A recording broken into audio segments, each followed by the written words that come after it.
Salamat Nelson. Tuloy pa rin po sa paghahanda sa international competitions ang National Women's Football Team na Malditas.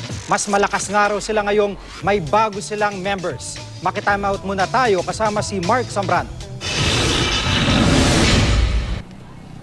Mas magaling at mas malakas.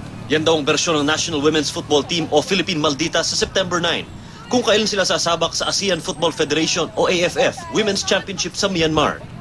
May 9 na bagong Philam recruits ang Malditas na inaasahan nilang makakatulong para matapatan nila ang mga bigating kupunan mula sa Indonesia, Laos, Myanmar at Japan.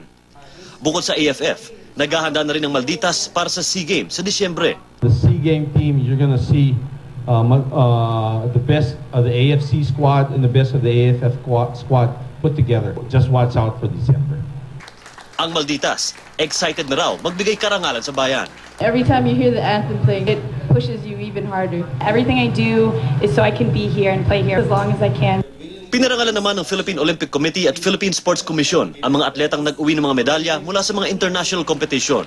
Kasama dyan ang national athletes na nagwagi sa ASBC Asian Confederation Youth World Boxing Championship, Asian Junior Taekwondo Championships, Putra Cup, Asian Indoor and Martial Arts Games, 7th Asian Junior Wushu Championships, 2nd Asian Youth Games, at FIBA Asia Championships.